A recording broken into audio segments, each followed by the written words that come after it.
Dans l'actualité ce soir, le défi de la Russie à l'Occident. Moscou a reconnu l'indépendance de l'Ossétie du Sud et de l'Abkhazie, deux territoires qui appartiennent à la Géorgie. L'Europe et les États-Unis protestent. Le ministre des Affaires étrangères, Bernard Kouchner, est notre invité. Bonsoir et à tout à l'heure. Bernard Kouchner qui a été auditionné avec son collègue de la Défense, Hervé Morin, par les députés après l'embuscade meurtrière d'Afghanistan. Les familles des soldats pourront se rendre sur place dans une quinzaine de jours. Avec nous sur ce plateau, Joël Lepin. Il a perdu son fils. Bonsoir à vous aussi. Aux États-Unis, Hillary Clinton en vedette ce soir à la Convention démocrate qui doit introniser Barack Obama. La police américaine fait savoir par ailleurs que le présumé complot contre le candidat n'était pas une menace crédible. En France, la course à la direction du Parti socialiste s'accélère. Bertrand Delanoë déclare officiellement sa candidature. Il demande à Martine Aubry et à François Hollande de le rejoindre. L'effondrement des ventes de logements neufs au premier semestre 2008, ce n'est plus un ralentissement, mais une crise pour le marché de l'immobilier. Enfin, la fête n'en finit plus pour les athlètes olympiques. Descente des Champs-Élysées et réception à l'Élysée. Nous serons en direct là-bas à la fin de ce journal. Bonsoir et bienvenue à tous. Jamais le spectre d'une nouvelle guerre froide n'a paru aussi proche. La Russie a donc poussé son avantage dans le Caucase aujourd'hui en reconnaissant l'indépendance de deux républiques qui font partie du territoire de la Géorgie, l'Ossétie du Sud et l'Abkhazie. C'est un coup de tonnerre ressenti comme une provocation par les capitales européennes et américaines. Arnaud Boutet. Il dit n'avoir peur de rien et d'un ton ferme, le président russe lance face caméra un pavé dans la mare. J'ai signé les décrets sur la reconnaissance par la Russie de l'indépendance de l'Ossétie du Sud et de l'Abkhazie. La Russie appelle les autres États à suivre son exemple. Tir de joie, drapeaux en fête, dans les deux provinces séparatistes, l'annonce sonne comme une libération. Dimitri Medvedev leur promet une protection. Ce président d'ordinaire réservé bombe le torse vis-à-vis de l'Occident et déclare « Je ne redoute pas la guerre froide ». Le mot est lâché. La France, la Grande-Bretagne, l'Allemagne, tous condamnent la décision, ainsi que les États-Unis. Je crois que c'est regrettable. Cela met la Russie en contradiction avec plusieurs résolutions du Conseil de sécurité qu'elle a déjà adoptées. L'Abkhazie et l'Ossétie du Sud forment deux régions pro-russes rattachées à la Géorgie au moment de l'indépendance en 1991. La première, la plus importante, compte 250 000 habitants. L'Ossétie du Sud ne revendique que 70 000 personnes. Tous parlent le russe, disposent d'un passeport russe. Et lors des bombardements géorgiens du mois d'août, des milliers d'Ossètes du Sud ont logiquement migré vers le grand frère protecteur. La France avait arraché à Moscou un accord de cessez-le-feu et de retrait des troupes russes. La Russie affirme l'avoir respecté. Mais le texte ne mentionnait pas l'intégrité territoriale de la Géorgie. Lundi à Bruxelles, l'Europe devra trouver une position commune pour tenter, cette fois, de se faire entendre. Bonsoir Laurent Boussier, vous êtes en direct à Moscou. Pourquoi la Russie a-t-elle fait cela? Pourquoi les Russes ont fait ça? Pour au moins trois raisons. La première, c'est que cette décision est très populaire ici en Russie. L'immense majorité des Russes qui savent que ce sont les Géorgiens qui ont commencé la guerre approuvent la décision de leur gouvernement et déjà la cote de popularité de Dimitri Medvedev est en hausse. La deuxième raison, c'est qu'après leur victoire militaire, les Russes n'ont pas peur d'aller à l'affrontement, à l'épreuve de force avec les Américains qu'ils considèrent comme discrédités à cause de l'Irak. Troisième raison, le Kosovo. Le Kremlin avait toujours dit que la reconnaissance unilatérale de l'indépendance du Kosovo, entre autres par les États-Unis, créait un précédent. Même cause, mêmes effets. La reconnaissance unilatérale de l'indépendance de l'Ossétie du Sud et de l'Abkhazie allait pour eux de soi. La seule chose qui aurait pu peut-être un peu les retenir, c'était les relations entre la Russie et l'Union européenne. Mais ce soir, visiblement, elles n'ont pas pesé assez lourd. Laurent, d'un mot, est-ce que cela signifie que ces deux petits territoires sont en train de devenir des satellites de Moscou? Oui, en fait, dans les faits, c'est déjà le cas. C'est déjà une indépendance sous contrôle. Vous savez, avant, du temps de l'URSS, on appelait ça les pays satellites, des pays qui étaient soi-disant indépendants, mais qui en fait étaient entièrement entre les mains de Moscou. Merci Laurent Boussier. Bonsoir Bernard Kouchner. Bonsoir. Juste avant de vous entendre, je vous propose d'écouter avec nous la première réaction de Mikhail Saakashvili tout à l'heure. Le président géorgien, lui, parle d'annexion. On l'écoute. C'est la première fois en Europe, depuis l'Allemagne nazie et le régime de Staline, qu'un grand pays utilise unilatéralement la force militaire pour essayer d'abord de détruire un pays voisin et ensuite d'annexer deux de ses provinces, en modifiant de fait les frontières de l'Europe. Bernard Kouchner, est-ce que c'est une nouvelle guerre froide qui commence ? Non, le mot n'est pas bon parce que la guerre froide, ça signifie deux régimes qui s'affrontent, un régime communiste et puis le régime dit occidental. Non, mais c'est une preuve supplémentaire que la Russie n'accepte pas les frontières qui lui ont été imposées, d'abord par Gorbatchev, puis par M. Yeltsin, etc. Et qu'un certain nombre de ces pays qui ont appartenu, oui, à l'ancienne Union soviétique, et même pour le Caucase, ça remonte à des siècles, ils se sentent chez eux là-bas. C'est pas une raison, soyons clairs, nous condamnons très fermement cet acte arbitraire qui correspond absolument pas au droit international. Mais il ne faut pas se précipiter dans le mot guerre froide et dans l'affrontement. Sûrement pas. Il faut parler aux Russes, il faut parler aux Géorgiens, ce que nous avons fait avec le président Sarkozy, et il faut qu'il y ait une solution politique et nous nous y emploierons. Mais alors justement, est-ce que ça n'est pas un gigantesque bras d'honneur qui est fait au monde et à l'Europe aussi? Nicolas Sarkozy avait obtenu cet accord de cessez-le-feu avec un engagement plus ou moins tacite de la Russie de respecter la Géorgie. Aujourd'hui, tout semble balayé. Non. Ce que nous avions fait, c'était d'abord un cessez-le-feu, ce qui n'était pas simple après 3 ou 4 jours de guerre, et puis un retrait des troupes qui a été obtenu, le retrait a été fait. Mais pour le reste, oui, il faut encore discuter des conditions dans lesquelles les quatre autres articles de notre pacte, de notre protocole d'accord pourraient être mis en route, et en particulier, évidemment, vous savez, on avait parlé de l'intégrité territoriale. Et alors, démocratie oui, indépendance oui, avait dit le président Medvedev, à la conférence de presse avec le président Sarkozy, l'intégrité territoriale ne doit pas permettre de faire n'importe quoi. C'est ce qu'il avait dit. Je voudrais bien aussi savoir, j'ai entendu le président Saakashvili, comment peut-on, connaissant cela et la rudesse de cet affrontement, n'est-ce pas, pour employer un mot simple et assez banal et pas suffisant par rapport à la réalité, on a pu provoquer les Russes. Comment on s'est laissé entraîner? Il y a eu des tas de provocations. Et puis, cette décision du président Saakashvili de bombarder la ville que vous savez de Abdili, bon, et en faisant des morts, bien entendu. Alors maintenant, il faut retourner à la table de négociation. Oui, mais quels moyens avons-nous de pression face à la Russie aujourd'hui? D'abord, nous avons l'Europe. Les Russes ne semblent écouter plus personne. Eh bien, il faut qu'ils nous écoutent, ça prendra du temps, c'est comme ça la politique, c'est comme ça l'affrontement, mais c'est comme ça aussi l'apaisement. On n'a pas peur d'une nouvelle guerre froide, disait Medvedev. Mais attendez, cet après-midi. si elle n'est que froide, c'est pas grave. On a peur d'une guerre et on n'en veut pas. Qu'elle soit chaude, on n'en veut pas. La Russie menace la stabilité, la Russie menace la stabilité dans cette région. Oui, la Russie n'a pas respecté les frontières acceptées, internationalement reconnues. Elle dit qu'on avait commencé avec le Kosovo. Oui, mais c'était vrai, une comparaison en miroir qui n'est pas juste. Mais il est vrai qu'on doit s'interroger sur le droit des peuples, on doit s'interroger sur qui sont ces Ossètes. Vous avez dit, ils ont un passeport russe, mais ils ont un passeport russe parce que les Russes leur avaient fourni le passeport comme une provocation et comme aussi une porte de sortie, car il y a une vraie animosité. N'oublions pas les haines. Il y a une vraie animosité entre les Géorgiens et les Abkhazes, les Géorgiens et les Ossètes. Il faut régler tout ça. Ça prendra du temps. Mais ne nous laissons pas emporter par le torrent. Un dernier point très précis, Bernard Kouchner, et là c'est presque autant aux spécialistes qu'aux ministres que je m'adresse. Pour ceux qui nous regardent, est-ce que ça signifie, parce que la Russie reconnaît l'indépendance de ces deux territoires, qu'ils sont indépendants de fait aujourd'hui? Certainement pas. Et je voudrais dire un mot, ça c'est la carte de l'Ossétie. Ici il y a une ville qui s'appelle Akhabgori. Et on dit que cette nuit, les troupes russes vont pousser devant eux, nettoyage ethnique, épuration ethnique, vont pousser les populations vers la Géorgie pour que ce bout d'Ossétie soit, pour que ce bout d'Ossétie soit homogène. Ça n'est pas acceptable. Il ne faut pas tout accepter.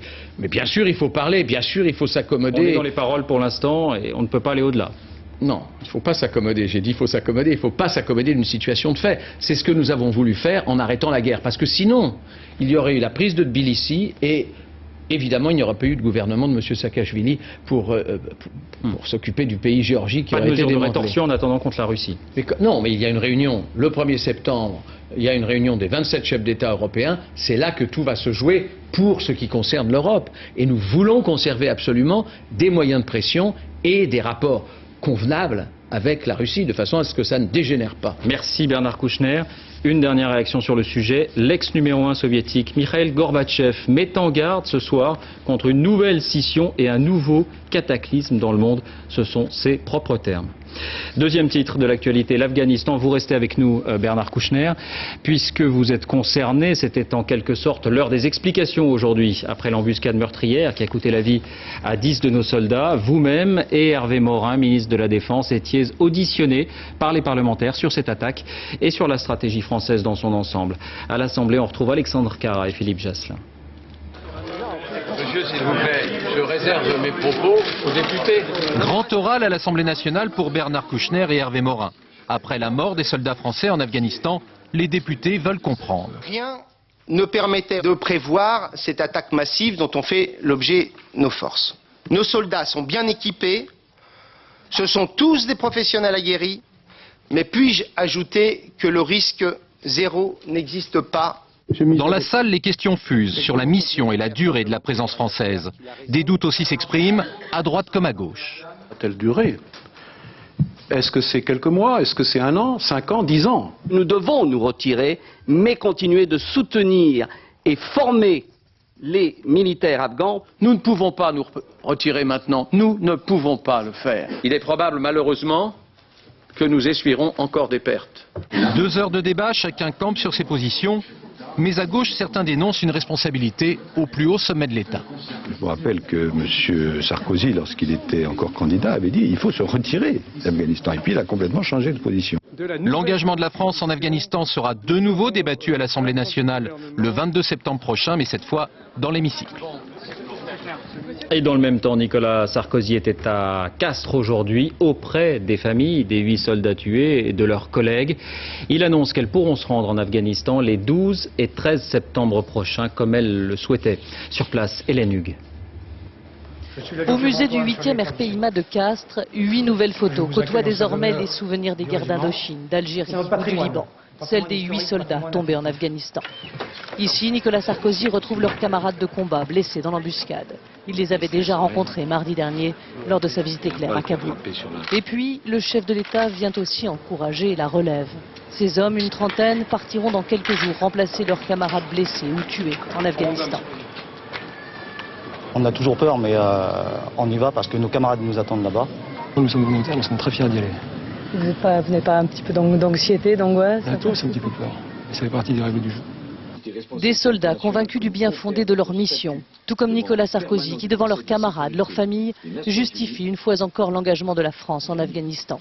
Il souhaite que l'Assemblée nationale se prononce clairement sur la question par un vote le 22 septembre prochain. Que chaque parlementaire prenne ses responsabilités. Je ne peux pas dire j'ai la conviction que c'est un combat juste et avoir peur de mener le débat d'idées sur cette question-là. Des mots qui ne rassurent pas toujours les épouses des militaires au combat. On est triste, on a la rage, on a la haine et nos enfants sont très tristes et très malheureux. D'un geste, d'un mot, le chef de l'État tente encore de réconforter les familles des victimes. Il les invite à se rendre en Afghanistan les 12 et 13 septembre prochains, comme elles le demandaient. Avec nous, comme promis, Monsieur Lepin. Bonsoir. Bonsoir. Vous avez perdu un enfant, un fils, Julien, qui n'avait pas encore 20 ans, lundi dernier, lors de cette embuscade. Et vous avez ému la France entière avec un discours de protestation. Vous disiez, ces soldats sont trop jeunes, on les a envoyés à la mort. Aujourd'hui, votre discours a changé. Pourquoi ? Et vous savez, je dirais que le premier effet, c'est l'effet de savoir que son fils est parti très jeune, parce qu'il est mort quand même la veille de son 20e anniversaire, c'est quand même très dur. Il est parti sur un territoire qui est loin, et donc ça a été la réaction d'un père. Ceci étant, le père a à côté de lui le citoyen, et aujourd'hui, fort des commandes de nos recherches avec mon épouse, le fait d'aller sur Castres, d'aller voir les soldats, de discuter avec eux, d'avoir eu la main tendue par tout le monde là-bas, puisque tout le monde nous a répondu, mais de manière très honnête, eh bien le père que je suis et le citoyen que je suis se sont retrouvés, et aujourd'hui nous avons le même discours. Donc de 2, nous sommes passés à 1, et nous avons un seul et même discours. Et vous dites, mon fils n'est pas mort pour rien. Je dis que mon fils ne doit pas être mort pour rien. C'est-à-dire que maintenant, effectivement, il faut qu'il se passe quelque chose, il faut qu'il y ait une véritable prise de conscience sur ce qui se passe en Afghanistan. C'est-à-dire ? Écoutez, en Afghanistan, on parle de guerre. Moi, je croyais que la guerre, c'était un conflit entre 2 nations. Or là, ce n'est pas un conflit entre 2 nations, c'est un conflit entre une nation et des terroristes. Donc, je pensais qu'on n'avait pas assez conscience de ça finalement? Je pense que les Français n'en ont pas suffisamment conscience. Je pense qu'aujourd'hui, contrairement à ce que j'ai pu avancer avant, il faut surtout envoyer des hommes, il faut surtout multiplier, je dirais, le nombre de soldats, multiplier les moyens et multiplier le matériel. En quoi vous-même, le fait de vous rendre sur place avec votre épouse, vous apportera peut-être, sinon un réconfort, en tout cas des éléments importants? Hormis la partie deuil, parce que pour moi mon fils est toujours là, je n'ai toujours pas je ne l'imagine pas être parti. Il y a quelque chose d'important, c'est que ces jeunes garçons, ces grands adolescents ou ces jeunes hommes, mais ces soldats maintenant avant tout, sont présents sur place. Il faut savoir que nous les aimons, que nous les soutenons et que nous sommes véritablement fiers de ces héros. Morts, blessés ou même à Castres, ce sont des héros parce que déjà ils ont une formation excessivement rude durant 6 mois et rien que cela, nous devons les respecter. Et vous avez décidé, je crois, de changer de vie, de consacrer votre vie à eux, à une structure de soutien pour les familles, pour eux-mêmes. Alors pour l'instant, c'est même pas l'état embryonnaire puisque ça n'a même pas été acté sur un papier, mais effectivement nous avons décidé d'une manière ou d'une autre, de nous investir et d'apporter du soutien à la famille, enfin aux familles, aux soldats et peut-être être un relais avec les institutionnels. Mais il va falloir que nous trouvions quelque chose pour nous investir et puis que le jour où nous irons rejoindre notre fils, il soit au moins fier de nous comme aujourd'hui nous sommes fiers de lui. Et ce petit emblème jaune que vous portez sur votre costume en est le signe. Bernard Kouchner, d'un mot, est-ce que la France avait suffisamment conscience qu'une guerre était menée là-bas? Est-ce qu'elle n'en a pas pris brutalement conscience ces derniers jours? Oui, elle en a pris brutalement et je n'ai rien d'autre à ajouter après ce que vous avez dit, sinon que si je peux vous aider, je vous aiderai. Mais vous savez, la querelle sur le mot guerre est dérisoire, c'est une querelle sémantique. Je ne suis pas en désaccord avec Hervé Morin sous prétexte qu'il a raison d'appeler ça une opération de maintien de la paix. Nous sommes là à l'appel des Afghans pour les aider à lutter contre le terrorisme et nous le faisons et avec le courage des soldats et de votre fils, monsieur, j'espère que nous y parviendrons, mais il n'y aura pas de solution militaire à ce conflit. C'est évidemment avec les Afghans, en leur donnant la responsabilité, donc en étant à leur côté tout le temps, que nous pourrons changer les conditions de leur vie. C'est ça qu'il faut, et ne pas les laisser aux mains des extrémistes, qui nous menacent aussi d'ailleurs. Merci monsieur Lepin, merci à vous deux. Merci Bernard Kouchner. Monsieur. On en vient à la convention du Parti démocrate aux États-Unis et avant toute chose à ces arrestations qui ont semé le trouble. 3 personnes ont été interpellées, soupçonnées d'avoir voulu tuer Barack Obama. Rien de moins. Finalement, la police a indiqué aujourd'hui que ce complot présumé ne constituait pas, en fait, une menace crédible. Richard Binet. Lorsque Barack Obama apparaît sur l'écran géant de la Convention démocrate et s'adresse par satellite à sa famille, il ne sait pas que la police d'Aurora, une bourgade à 12 km de Denver, vient d'arrêter Thorin Gartrell, un Américain de 28 ans, qui affirme avoir projeté de l'assassiner. Thorin Gartrell a été arrêté pour violation du code de la route. Le sergent a alors découvert dans son camion un gilet pare-balles, 2 fusils, des munitions et des talkie-walkie. L'homme conduit alors les policiers à un motel où l'attend un complice, Nathan Johnson. Les 2 hommes parlent. Leur projet prévoyait d'abattre Barack Obama au fusil à lunettes jeudi dans un stade lors de son discours d'intronisation devant 75 000 personnes. Lors de l'interrogatoire filmé par la police, l'un des protagonistes reconnaît faire partie d'un groupuscule raciste. Pour moi, il n'est pas possible qu'un leader noir dirige ce pays. Si le procureur de Denver doute du sérieux de la menace, la protection du candidat Obama a été renforcée. Le spectre des assassinats politiques passés reste présent et un attentat raciste toujours possible. La convention côté politique maintenant, ces dernières 24 heures, ont été marquées par le discours de Michelle Obama, l'épouse de Barack Obama, et par l'intervention d'un grand nom du parti, Ted Kennedy. Une journée sans faute pour le candidat qui sera investi jeudi. Sur place, Alain de Chalvron, Aaron Diamond. On l'attendait au tournant, Michelle Obama. Pour certains, elle est l'incarnation d'un pouvoir noir revanchard, et pour d'autres, un formidable atout pour Barack, le roc sur lequel il pourra toujours s'appuyer. Je viens ici en tant qu'épouse, qui aime son mari et qui croit qu'il sera un président extraordinaire. Et je viens aussi en tant que mère, dont les enfants sont le cœur de mon cœur, le centre de mon monde. Elles sont la première chose à laquelle je pense en me réveillant le matin et la dernière chose à laquelle je pense en me couchant le soir. Les voilà, les deux petites, Sacha et Malia, habituées déjà au projecteur, mais apparemment un peu surprises de voir papa en duplex. Prenez bien soin de votre maman en attendant que j'arrive jeudi. La tradition des conventions veut que le candidat n'apparaisse que le dernier jour. Il est donc à Kansas City dans sa famille maternelle. Tout ça rappelle trop une autre époque, un autre président, une autre famille. Et justement, la petite Caroline est là, elle n'est plus si petite, pour présenter son oncle Ted, le dernier des trois frères, le sénateur patriarche du Parti démocrate. Rien n'aurait pu m'empêcher d'être dans cette salle ce soir.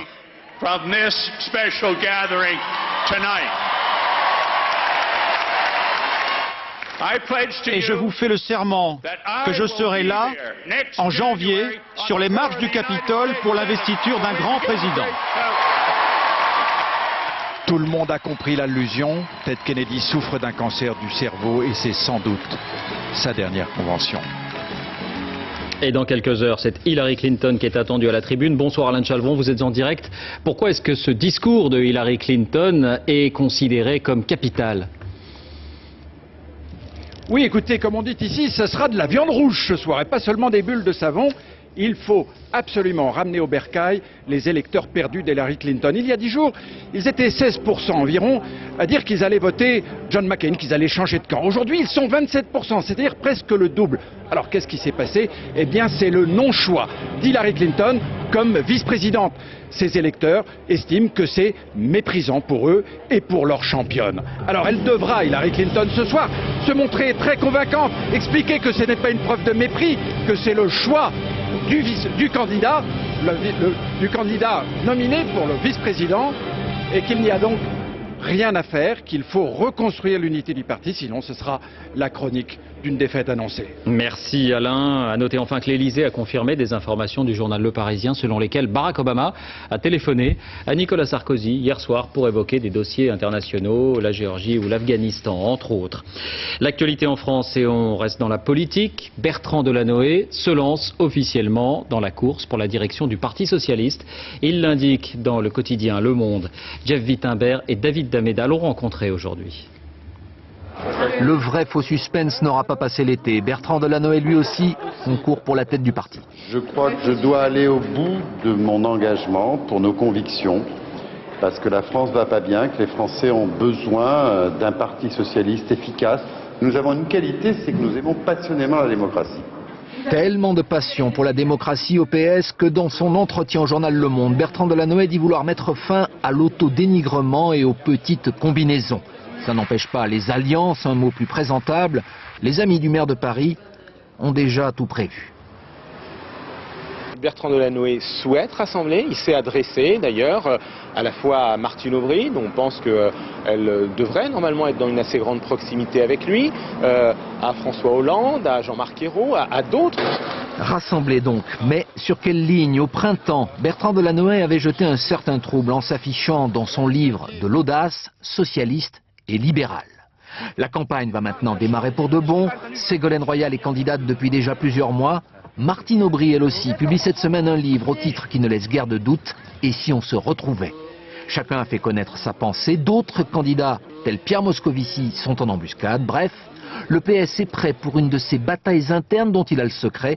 Première salve attendue ce week-end à La Rochelle. Martine Aubry qui, notez-le, fera sa rentrée sur France 2. Elle sera notre invitée après-demain dans ce journal. À gauche encore, les difficultés du Parti communiste. Maurice Thorez ou Georges Marchais doivent se retourner dans leur tombe pour remplir les caisses. Le PCF loue le deuxième étage de son immeuble emblématique de la place du Colonel Fabien à Paris. Une société de production s'y est installée. Le premier étage sera lui aussi loué l'an prochain. Image signée Alain Locasio. Une grosse frayeur en France dans un avion de ligne. L'appareil de la compagnie Ryanair qui reliait l'Angleterre à l'Espagne a connu un sérieux problème de dépressurisation. Masque à oxygène obligatoire pour tout le monde. Il a dû atterrir en urgence à Limoges. François Privat, Alain Darigrand. Ils ont eu très peur. Premier sourire pour les 167 passagers, en majorité britanniques, d'un vol Ryanair Bristol-Barcelone. Cette nuit, Confronté à un problème de dépressurisation, ce Boeing 737 a dû se poser en urgence à Limoges. Soudain, il y a une cold, froid, and the mask drown on the face. J'ai peur, très peur. Je pense que je serai mort. C'est horrible. Alors qu'il survole la Dordogne, l'avion s'est totalement vidé de son air. Le commandant doit amorcer une descente de 8000 mètres en moins de 5 minutes. Il n'y a pas de mise en danger des passagers, il y a simplement une situation d'urgence à gérer avec le maximum de professionnalisme possible, ce qui a été le cas. Souffrant de légers problèmes auditifs, 16 passagers ont dû être hospitalisés quelques heures. Filmés ici en juillet dernier, ces phénomènes de dépressurisation restent relativement courants. Maintenant, il faut savoir pourquoi il y a eu dépressurisation. Pourquoi? Une porte qui s'ouvre, ça peut arriver, ou tout simplement un bug informatique qui a fait ouvrir les vannes parce qu'on régule avec des vannes, on va le savoir assez vite.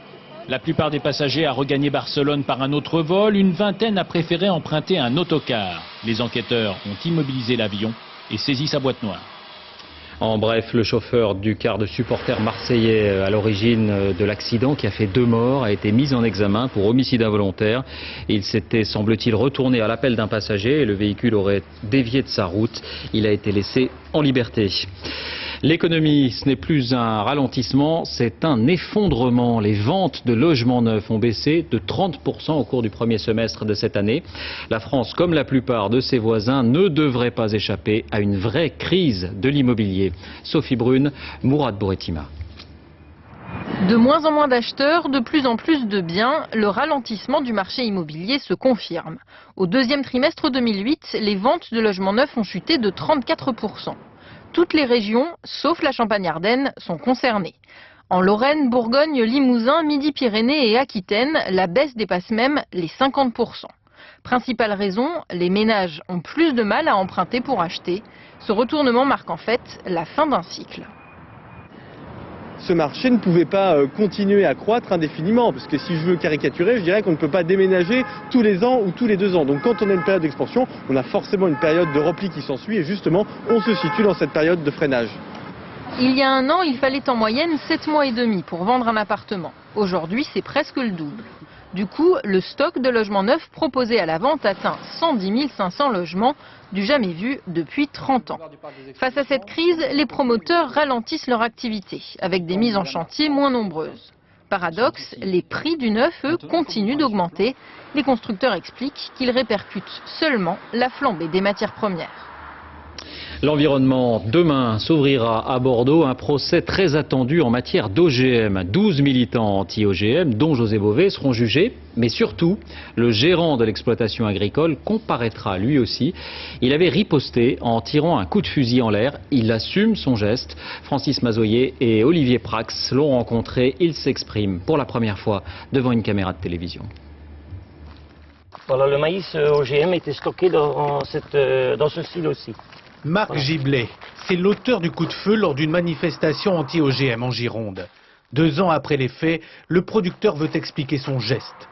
Novembre 2006, un commando de militants dont José Bové fait irruption dans son exploitation. De l'eau, du colorant et même du gasoil selon l'enquête. Voilà ces 2300 tonnes de maïs OGM détruites, 500 000 € de préjudice. Les manifestants le neutralisent, car il vient de tirer avec son fusil. Marc Giblet dément les avoir visés. Je n'ai pas tiré après Bové, attention. Je l'ai fait, j'ai voulu qu'il arrête son cinéma. Et vous avez tiré en direction des manifestants? Non, en l'air.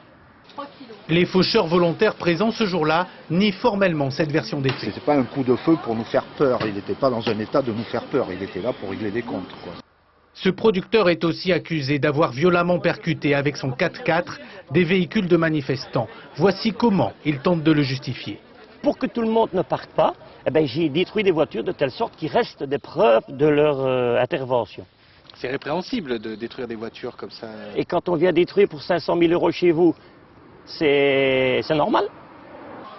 Demain, au palais de justice de Bordeaux, Marc Giblet ne sera pas seul.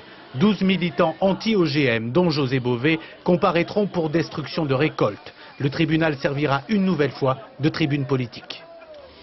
Les sciences, vous allez découvrir maintenant la dernière version d'un appareil qui pourrait changer la vie d'un grand nombre de handicapés qui ont perdu l'usage de leurs jambes.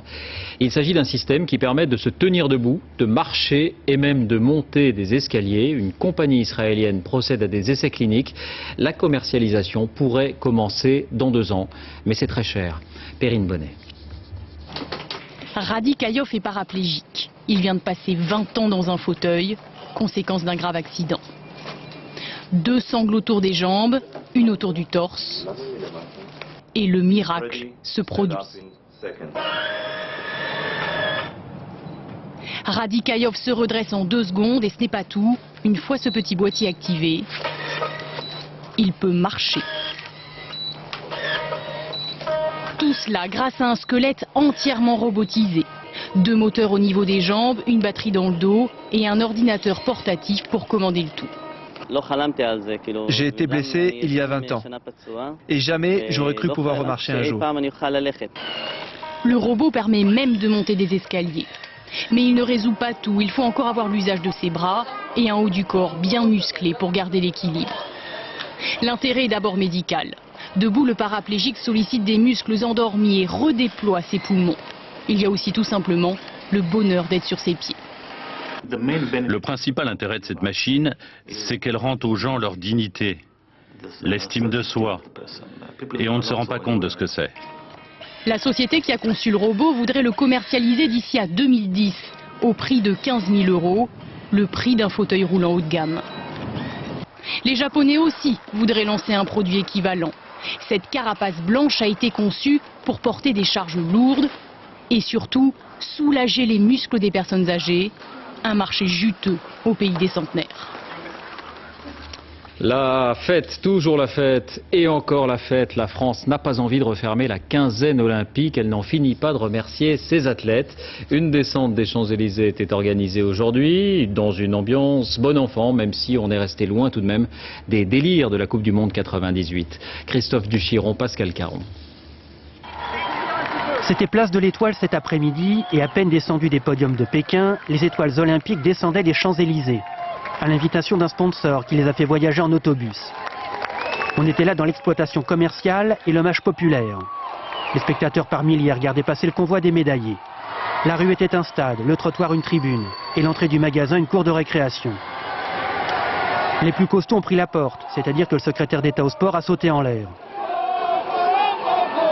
Ensuite, pour ce qui est des médailles, c'est à celui qui avait la plus grosse. Et pour ce qui est des discours, c'était le concours des bienheureux. Rêver d'aller au jeu, j'y ai pensé. Faire une médaille, j'y ai cru aussi. Mais venir sur les champs, se faire réclamer par toute la foule, ça par contre, je suis surpris, je savais pas que ça allait m'arriver un jour.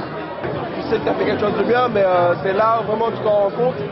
C'est surtout quand les gens ils viennent te voir, ils te disent merci, ils te disent qu'ils avaient donné du bonheur. Après les Champs-Élysées, les athlètes vont faire un arrêt au Palais de l'Élysée. 1 km en 3h30, record olympique de lenteur. Et record de saut en hauteur pour Roselyne Bachelot en totale décontraction. Et puis c'est l'heure du discours présidentiel qui célèbre les vainqueurs et les vaincus. Je voudrais dire qu'à mes yeux, il n'y a personne qui a démérité. Parce qu'il fallait y aller là-bas. Il fallait tenter l'aventure. Et je suis bien placé pour savoir qu'on ne gagne pas à tous les coups. Et que c'est parfois les jours de défaite qu'on prépare les grandes victoires.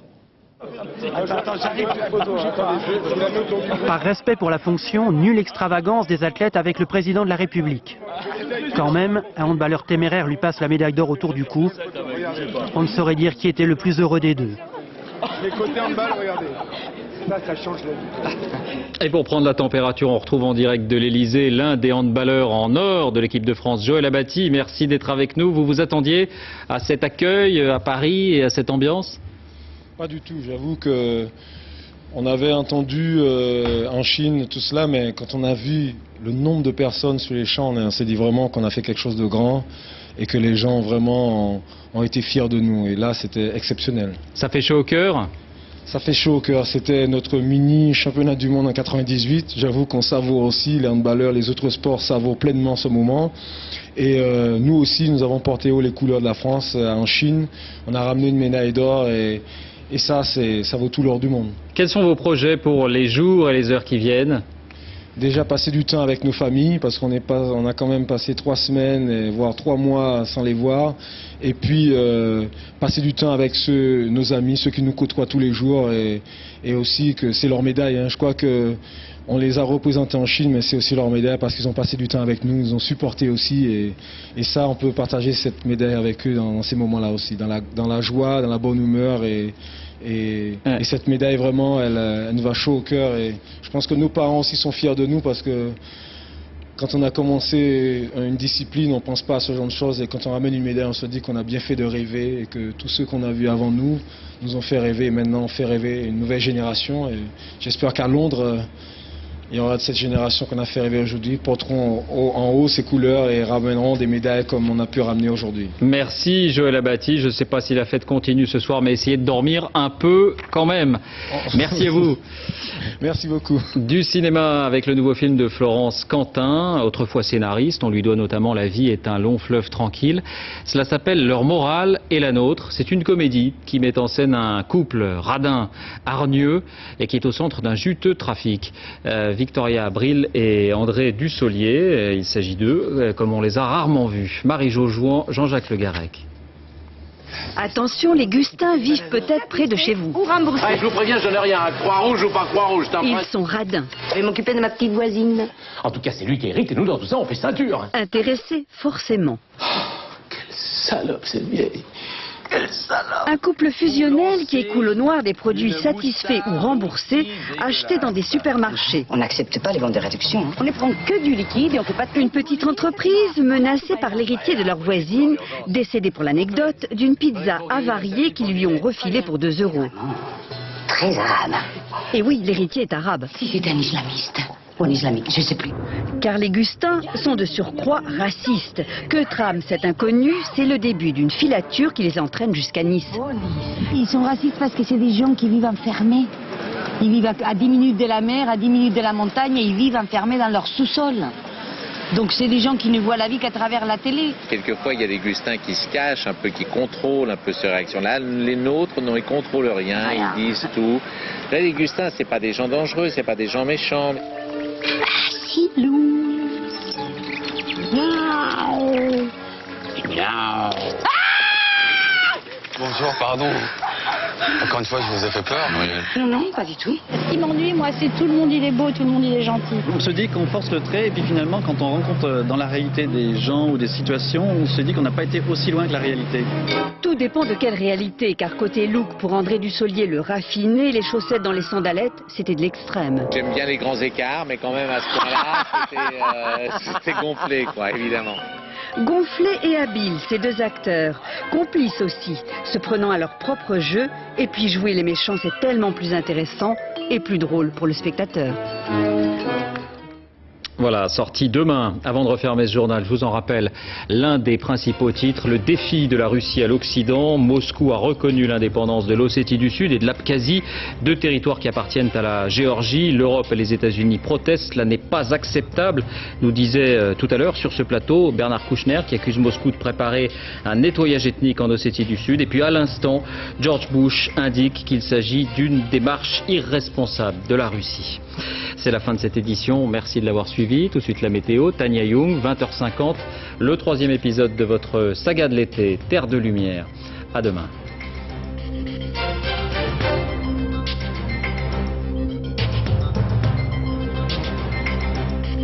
L'info en continu, c'est aussi sur France2.fr.